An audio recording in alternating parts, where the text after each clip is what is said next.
ओम शांति। आज 11 नवंबर 2023 के साकार मधुर महावाक्य हैं। मीठे बच्चे, जितना तुम बाप को याद करेंगे उतना तुम्हारी बुद्धि का ताला खुलेगा। जिन्हें घड़ी घड़ी बाप की याद भूल जाती है वह हैं अनलकी बच्चे। प्रश्न है आज की मुरली का कि खाता जमा करने का आधार क्या है? सबसे बड़ी कमाई किस में है? क्या प्रश्न है आज का कि खाता जमा करने का आधार क्या है और सबसे बड़ी कमाई किस में है? उत्तर है इसका, खाता जमा होता है दान करने से। जितना तुम दूसरों को बाप का परिचय देंगे उतना आमदनी वृद्धि को पाती जाएगी। मुरली से तुम्हारी बहुत बड़ी कमाई होती है। यह मुरली सावरे से गोरा बनाने वाली है। मुरली में ही खुदाई जादू है। मुरली से ही तुम मालामाल बनते हो। गीत है आज की मुरली का, हमें उन राहों पर चलना है। ओम शांति। रूहानी बाप समझा रहे हैं बच्चों को कि बच्चे गिरना और संभलना है। घड़ी घड़ी बाप को भूलते हो अर्थात गिरते हो, याद करते हो तो संभलते हो। माया बाप की याद भुलवा देती है, क्योंकि नई बात है ना। ऐसे तो कोई बाप को कभी भूलते नहीं। स्त्री कभी अपने पति को भूलती नहीं। सगाई हुई और बुद्धि योग लटका, भूलने की बात नहीं होती। पति पति है, बाप बाप है। अब यह तो है निराकार बाप, जिसको साजन भी कहते हैं। सजनी कहा जाता है भक्तों को।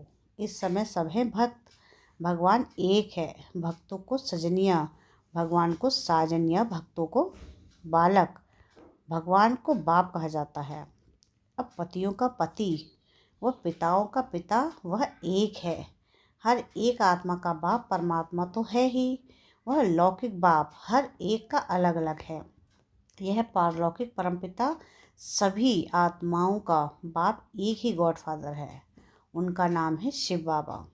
सिर्फ गॉड फादर माउंट आबू लिखने से बताओ चिट्ठी पहुँचेगी? नाम तो लिखना पड़े ना। यह तो बेहद का बाप है। उनका नाम है शिव। शिव काशी कहते हैं ना, वहाँ शिव का मंदिर है। जरूर वहाँ भी गए होंगे।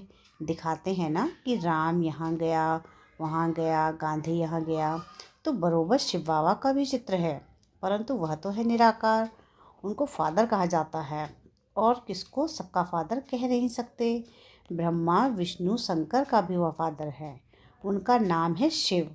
काशी में भी मंदिर है, उज्जैन में भी शिव का मंदिर है। इतने मंदिर क्यों बने हैं कोई भी नहीं जानते। जैसे लक्ष्मी नारायण की पूजा करते हैं, कहते हैं यह स्वर्ग के मालिक थे, परंतु स्वर्ग कब था, यह मालिक कैसे बने, यह कोई नहीं जानते। पुजारी जिसकी पूजा करे उनके ही ऑक्यूपेशन को ना जाने तो इसको अंधश्रद्धा कहा जाएगा ना। यहाँ भी बाबा कहते हैं, परंतु पूरा परिचय नहीं है, माता पिता को जानते नहीं। लक्ष्मी नारायण के पुजारी पूजा करते हैं, शिव के मंदिर में जाकर महिमा करते हैं, गाते हैं तो माता पिता हम बालक तेरे, परंतु वह कैसे माता पिता है, कब बने थे, कुछ भी नहीं जानते। भारतवासी ही बिल्कुल नहीं जानते। क्रिश्चियन बौद्ध आदि अपने क्राइस्ट को, बुद्ध को याद करते हैं, झट उनकी बायोग्राफी को बताएंगे। क्राइस्ट फलाने समय पर क्रिश्चियन धर्म की स्थापना करने आया था। भारतवासी किसको भी पूछते हैं, उनको पता नहीं है कि यह कौन है। न शिव को, न ब्रह्मा विष्णु शंकर को, न जगत अम्बा जगत पिता को, न लक्ष्मी नारायण को जानते। सिर्फ पूजा करते रहते हैं। उन्हों की बायोग्राफी क्या है कुछ भी नहीं जानते। बाप आत्माओं को बैठ समझाते हैं कि तुम जब स्वर्ग में थे तो तुम्हारी आत्मा और शरीर दोनों पवित्र थे। तुम राज्य करते थे। तुम जानते हो बरोबर, हम राज्य करते थे। हमने पुनर्जन्म लिए, 84 जन्म भोगते भोगते बादशाही गवा दी। गोरे से काले बन गए हैं, सुंदर थे अब श्याम बन गए हैं। आजकल नारायण को भी सांवरा दिखाते हैं तो सिद्ध होता है वही श्री कृष्ण श्री नारायण था, परंतु इन बातों को बिल्कुल समझते नहीं। यादव है मूसल इन्वेंट करने वाले। क्या है यादव? मूसल इन्वेंट करने वाले। और कौरव पांडव भाई भाई थे। वह आसुरी भाई और यह दैवीय भाई थे। यह भी आसुरी थे। इन्हों को बाप ने ऊंच बनाकर दैवीय भाई बनाया है। दोनों भाइयों का क्या हुआ? बरोबर पांडवों की जीत हुई और कौरवों का विनाश हो गया। यहाँ बैठे हुए भी वही मम्मा बाबा कहते हैं, परंतु जानते नहीं हैं कि बाप के श्रीमत पर नहीं चलते हैं। जानते नहीं हैं कि बाबा हमको राजयोग सिखला रहे हैं। निश्चय नहीं रहता। देह अभिमानी होने कारण देह के मित्र संबंधियों आदि को याद करते हैं। यहाँ तो देही बाप को याद करना है। यह नई बात हो गई, मनुष्य कोई समझा न सके। यहाँ माता पिता के पास बैठे हुए भी उनको जानते नहीं। यह वंडर है ना, जन्म ही यहाँ हुआ, फिर भी जानते नहीं, क्योंकि निराकार है। उनको अच्छी रीति समझ नहीं सकते, उनकी मत पर चलते नहीं, फिर आश्चर्यवंत भागंती हो जाते हैं, जिससे स्वर्ग का 21 जन्मों का वर्षा मिलता है। उनको नहीं जानते, जानने से भाग जाते हैं। जो बाप को जानते हैं उनको भक्तावर कहा जाता है। दुख से लिबरेट करने वाला तो एक ही बाप है। दुनिया में दुख तो बहुत है ना।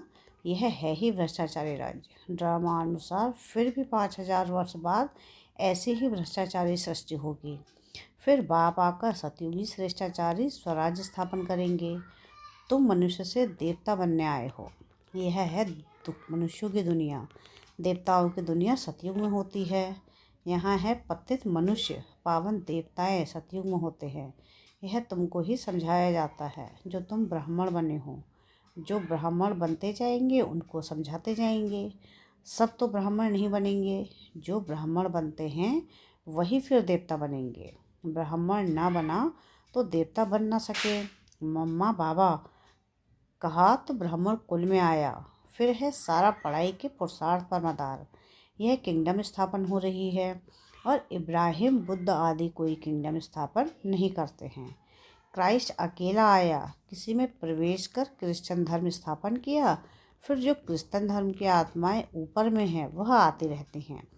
अभी सब क्रिश्चियन की आत्माएं यहाँ हैं। अभी अंत में सबको वापस जाना है। बाप सभी का गाइड बन सबको दुख से लिबरेट करते हैं। बाप ही है सारी ह्यूमैनिटी का लिबरेटर और गाइड। सब आत्माओं को वापस ले जाएंगे। आत्मा पतित होने के कारण वापस जा नहीं सकती। निराकारी दुनिया तो पावन है ना। अब यह साकारी सृष्टि पतित है। अब इन सबको पावन कौन बनाए जो निराकारी दुनिया में जा सकें। इसलिए बुलाते हैं, ओ गॉड फादर आओ। गॉड फादर आकर बतलाते हैं कि मैं एक ही बार आता हूँ जब सारी दुनिया भ्रष्टाचारी बन जाती है। कितनी गोलियाँ बारूद आदि बनाते रहते हैं एक दो को मारने के लिए। एक तो बॉम्ब्स बना रहे हैं, दूसरे नेचुरल कैलेमिटीज़, फ्लड्स, अर्थक्वेक आदि होंगी। बिजली चमकेगी, बीमार पड़ जाएंगे, क्योंकि खाद तो बननी ही है ना। जो इस सारी सृष्टि को खाद चाहिए, जो फिर फर्स्ट क्लास उत्पत्ति हो। सतयुग में सिर्फ भारत ही था, अब इतने सबका विनाश होना है। बाप कहते हैं मैं आकर दैवीय राजधानी स्थापन करता हूँ और सब खत्म हो जाएंगे, बाकी तुम स्वर्ग में जाएंगे। स्वर्ग को तो सब याद करते हैं ना, परंतु स्वर्ग कहाँ किसको जाता है यह कोई को पता नहीं। कोई भी मरेगा कहेंगे स्वर्गवासी हुआ। अरे कलयुग में जो मरेंगे तो जरूर पुनर्जन्म कलयुग में ही लेंगे ना। इतना भी अक्ल कोई में नहीं है। डॉक्टर ऑफ फिलॉसफी आदि नाम रखाते हैं, समझते कुछ नहीं। मनुष्य मंदिर में रहने वाले थे। वह है क्षीर सागर, यह है विषय सागर। यह सब बातें बाप ही समझाते हैं। पढ़ाएंगे तो मनुष्यों को, जानवर को तो नहीं पढ़ाएंगे। बाप समझाते हैं कि यह ड्रामा बना हुआ है। जैसे साहूकार मनुष्य वैसा फर्नीचर होगा। गरीब के पास ठिक्कर ठोबर होगा। साहूकार के पास तो इतने वैभव होंगे। तुम सतयुग में साहूकार बनते हो तो तुम्हारे हीरे जवाहरों के महल होते हैं। वहाँ पर कोई गंदगी आदि नहीं होती, बांस नहीं होती। यहाँ तो बांस होती है, इसलिए अगरबत्ती आदि जगाई जाती है। वहाँ तो फूलों आदि में नेचुरल खुशबू रहती है, अगरबत्ती जलाने की दरकार नहीं पड़ती। उनको हेवन कहा जाता है। बाप हेवन का मालिक बनाने के लिए पढ़ाते हैं। देखो कि कैसे साधारण हैं, ऐसे बाप को याद करना भी भूल जाते हैं। निश्चय पूरा नहीं तो भूल जाते हैं, जिससे स्वर्ग का वर्षा मिलता है। ऐसे माता पिता को भूल जाना कैसी बदकिस्मती है। बाप आकर ऊँच से ऊँच बनाते हैं। ऐसे पते माता पिता की मत पर ना चले तो 100% मोस्ट अनलकी कहेंगे। नंबरवार तो होंगे ना। कहाँ पढ़ाई से विश्व का मालिक बनना, कहाँ नौकर चाकर बनना। तुम समझ सकते हो कि हम कहाँ तक पढ़ते हैं। वहाँ सिर्फ धर्म पिताएँ आते हैं धर्म स्थापन करने। यहाँ माता पिता है क्योंकि प्रवृत्ति मार्ग है ना। पवित्र प्रवृत्ति मार्ग था, अभी है अपवित्र प्रवृत्ति मार्ग। लक्ष्मी नारायण पवित्र थे तो उन्हों की संतान भी पवित्र थी। तुम जानते हो हम क्या बनेंगे। माता पिता कितना ऊंच बनाते हैं तो फॉलो करना चाहिए ना। भारत को ही मदर फादर कंट्री कहा जाता है। सतयुग में सब पवित्र थे, यहाँ पतित हैं। कितना अच्छी रीति समझाया जाता है, परंतु बाप को याद नहीं करते तो बुद्धि का ताला बंद हो जाता है। सुनते सुनते पढ़ाई छोड़ देते हैं तो ताला एकदम बंद हो जाता है। स्कूल में भी नंबरवार हैं। पत्थर बुद्धि और पारस बुद्धि कहा जाता है। पत्थर बुद्धि कुछ भी नहीं समझते नहीं, सारे दिन 5 मिनट भी बाप को याद नहीं करते। 5 मिनट याद करेंगे तो इतना ही ताला खुलेगा, जास्ती याद करेंगे तो अच्छी रीति ताला खुल जाएगा। सारा मदार याद पर है। कोई कोई बच्चे बाबा को पत्र लिखते हैं, प्रिय बाबा व प्रिय दादा। अब सिर्फ प्रिय दादा पोस्ट में चिट्ठी डालो तो मिलेगी, नाम तो चाहिए ना। दादा दादियों तो दुनिया में बहुत है। अच्छा, आज दीपावली है, दीपावली पर नया खाता रखते हैं। तुम सच्चे सच्चे ब्राह्मण हो। वह ब्राह्मण लोग व्यापारियों से नया खाता रखाते हैं। तुमको भी अपना नया खाता रखना है, परंतु यह है नई दुनिया के लिए।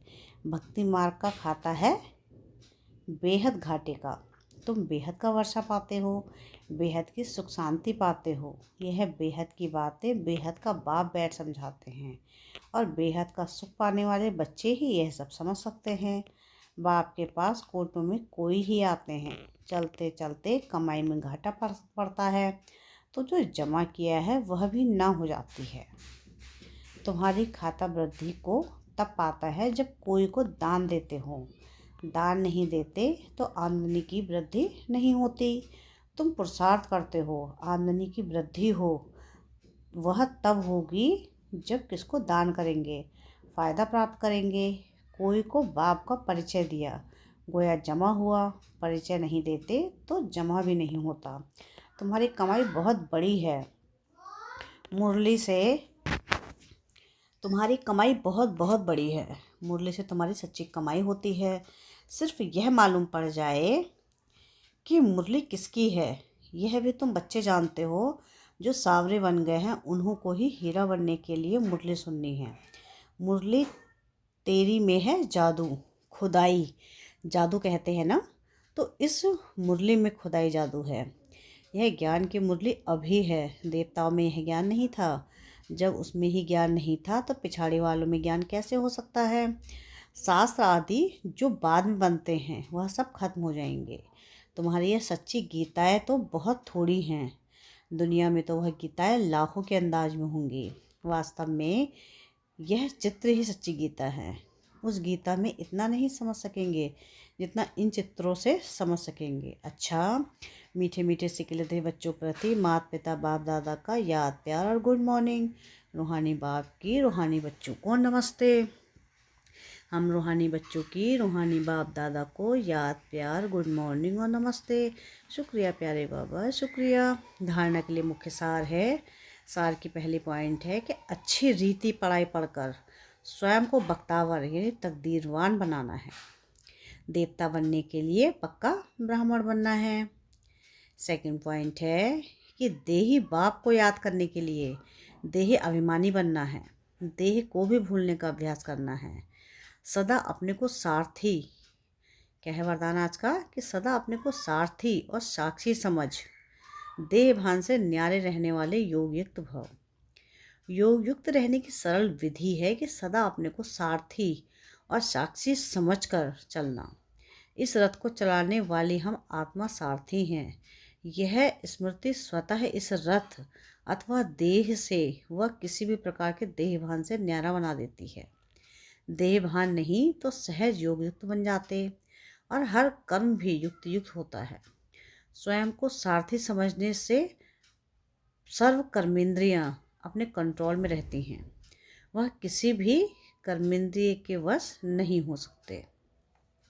स्लोगन है आज की मुरली का कि विजयी आत्मा बनना है तो अटेंशन और अभ्यास इसे निजी संस्कार बना लो। क्या है स्लोगन आज का? कि विजयी आत्मा बनना है तो अटेंशन और अभ्यास इसे निजी संस्कार बना लो। अच्छा, ओम शांति।